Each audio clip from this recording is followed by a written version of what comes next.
So yun po mga kabeshi, luto na po ang ating pansit bato na napakarami ng gulay. Kain po tayo!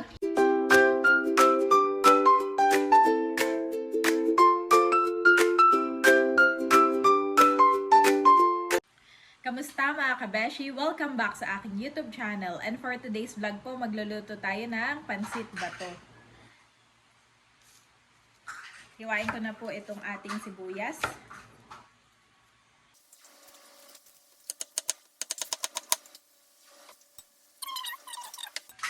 Ngayon naman ay carrots. Gayatin na natin mga kabeshi.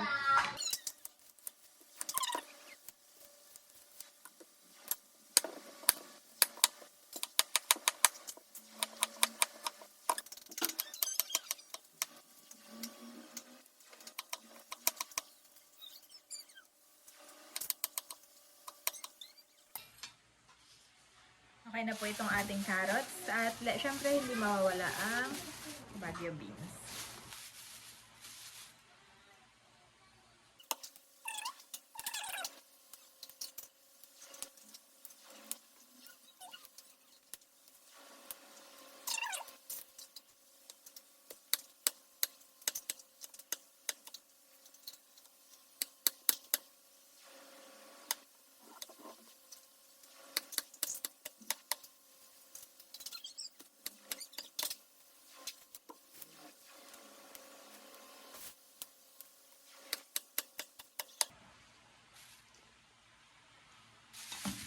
At syempre, itong cabbage.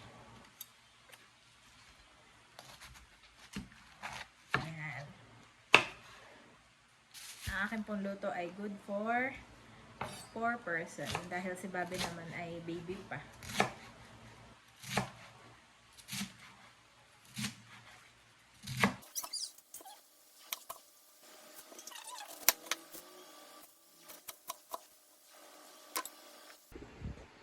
So yun po mga kabeshi, ito na po yung mga prepare natin na mga ingredients para po sa ating pansit bato.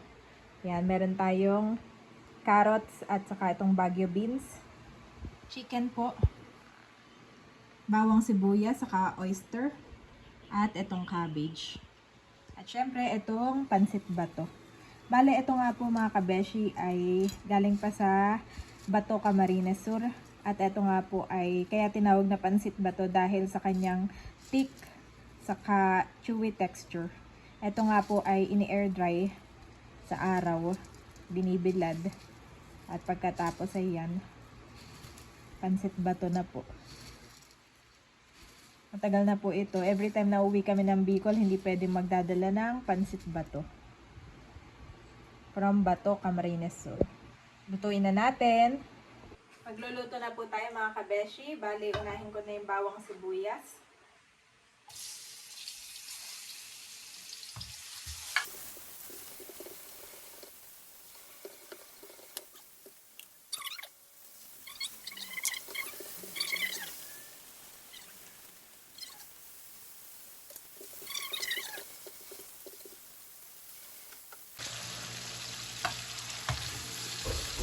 Ilalagay ko na po itong ating gulay.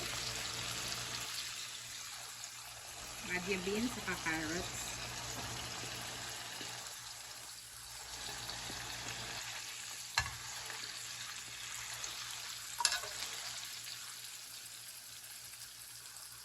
Saka itong oyster.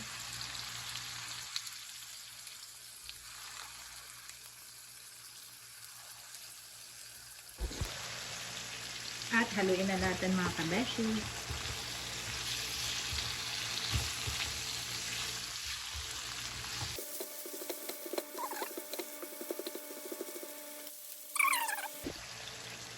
Lalagay ko na yung cabbage. Wow, pwede na tong chop suey.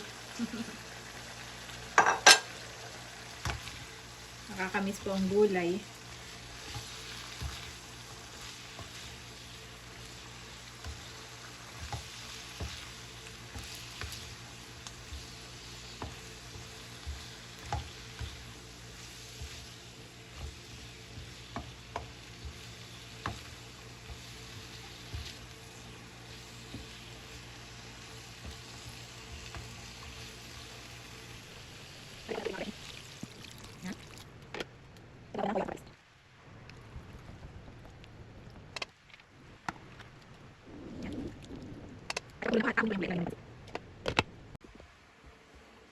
Ito nga po ang aking katulong, si Andres.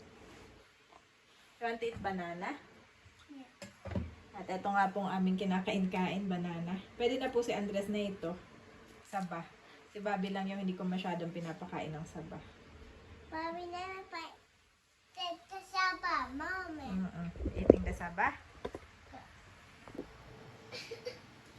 Ayan mga kabeshi, tatanggalin ko na po yung gulay. Ayan, masarap po yung medyo crunchy pa ang gulay. Dito ulit si Ai. Andres nga po ay naandito ngayon. Bali si Andres daw po ay gustong maging chef. You want to be a chef? Yes. Every time po na nagluluto ako, excited yung Mommy's pumunta. not a chef. I'm not a chef, you're right. I even don't know how to cook few years ago. But now, Mommy is learning. Thank you, Lord. Mommy is learning how to cook. I just what?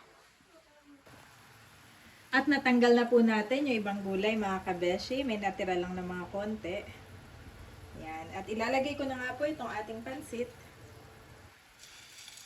Kulong-kulo na po itong ating sabaw. Yan. Sisip-sipin naman po nung pansit yung ating tubig. Yan. Sakto lang po ito.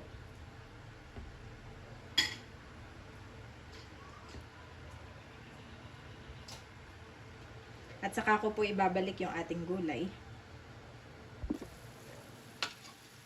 At dadagdagan ko lang ng konti pang pansit. Yan.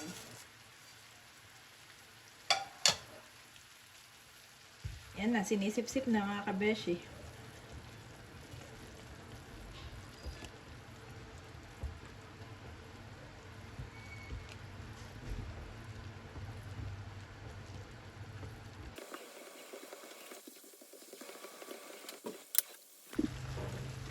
Napakabango na mga kabeshi ng ating pansit bato. Oh. Ito na yung texture niya ngayon. Grabe, after po namin magkasakit, kaya ako po biglang nag-crave dito sa ating pansit bato. At na-miss ko rin po dito sa ating kabeshi's kitchen. Kasi most of the time nga po ay nasa probinsya kami.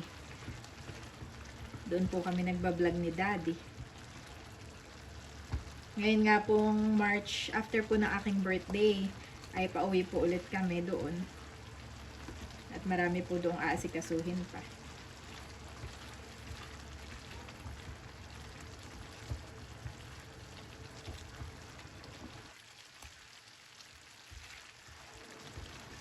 Wow, grabe.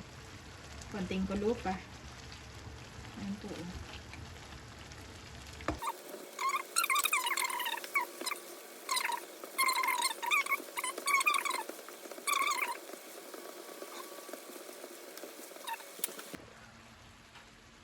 Wow, at okay na itong ating pansit mga kabeshi. Sakto po yung tubig na nilagay ko. Ibabalik ko na po itong ating gulay. Wow. At pwede nang kumain. Ito naman pong gulay at mga gisay. Ano na. Luto na po. So yun po mga kabeshi, luto na po ang ating pansit bato na napakarami ng gulay. Kain po tayo. Eto na nga po ang ating pansit. Grabe, na-miss ko nga po magluto. Sarap po. Para akong nasa Chinese restaurant.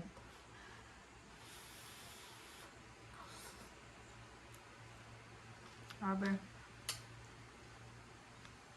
Sarap mga kabeshi. Sarap po ng pansit pa lang. Plus gulay. Tsaka ibang lahok.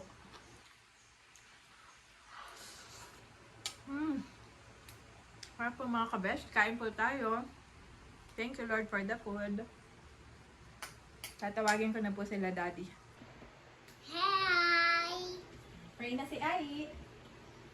Pray ka na Ai. No, you need God to is pray. good. No, you need to pray. Okay, I need to pray. Thank you, Lord God, for this food. Bless this food that may kalakasan, Lord, na aming katawan. In Jesus' name, Amen. Tinawag ko na nga po ang lahat. At sila nga po, si Mama po yung umalis.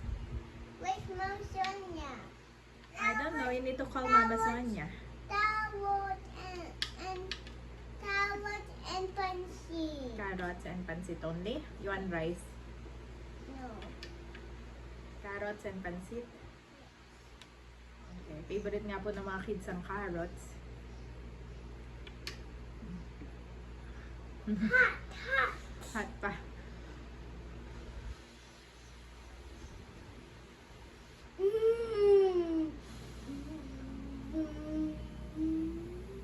Ma.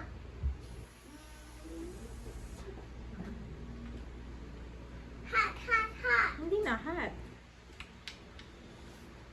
You can eat it na. I told you it's not hot na. Not hot. How about the carrots? It's not hot na kuya.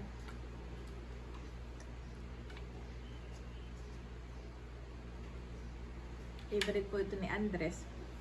Kanina ng umaga, pagkagising namin, mga 6 a.m. po mga kabeshi.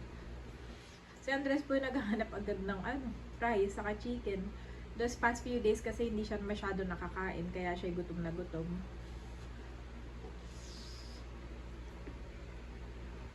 Here. Sarap.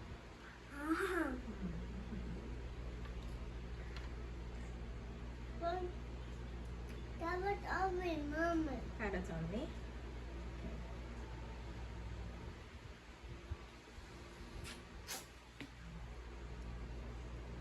Sarap. How about pancit? That was. Carrots only.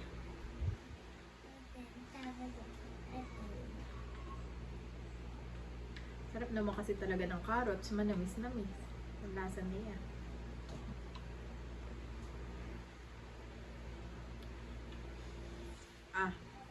Kain po tayo mga kabeshi. Napakainin ko lang si Andres. Kakain na din po tayo.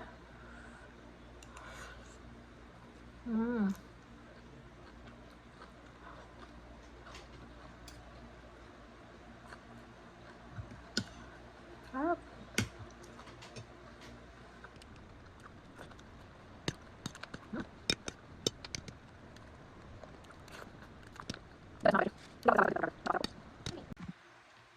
Napadamak nga ako mga kabeshi.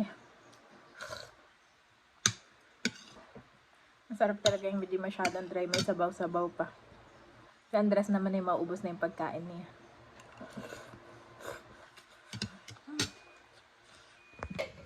Kakain na din po si Daddy. At syempre hindi mawawala ang rice sa pansit. Yes. Rice is life. Ako'y pansit lang. Hindi ba ulam to?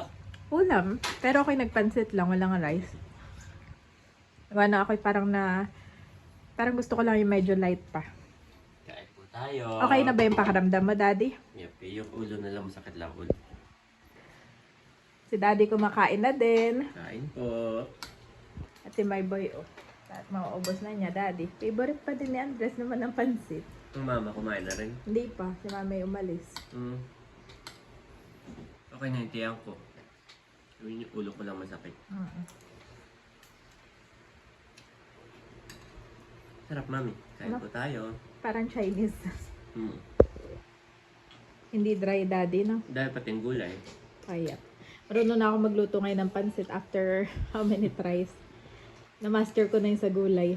Feeling ko lang Hindi na siya labsakan eh. Yep. Sarap.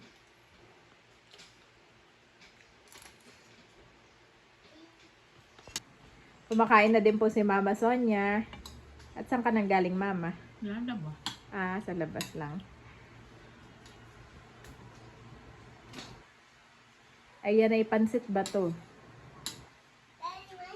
Your favorite.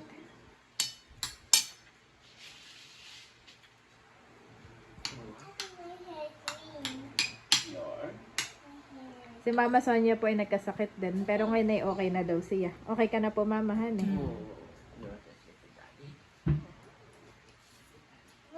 Peace I leave with you, my peace I give you. I do not give to you as the world gives. Do not let your hearts be troubled and do not be afraid. John 14:27.